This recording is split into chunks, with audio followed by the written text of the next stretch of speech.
party is awesome. Like the housemates are having so much fun at this party. Like everybody is literally right now in the pool, playing inside the pool. I'm like, okay, this party is giving. Guys, the only way you can know that a pool party is lit is when everybody is inside the pool, and that's what all the housemates are doing. They are literally inside the pool and dragging people inside the water. I'm like, okay, this party is super lit.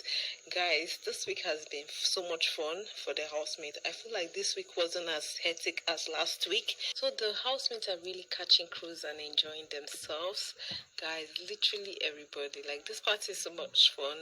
Guys, I don't know if you guys saw when Sissy was talking to Cross. Basically, I feel like Sissy is trying to tell Cross that you can have so much fun. I mean, like, this is the Big Brother All Stars.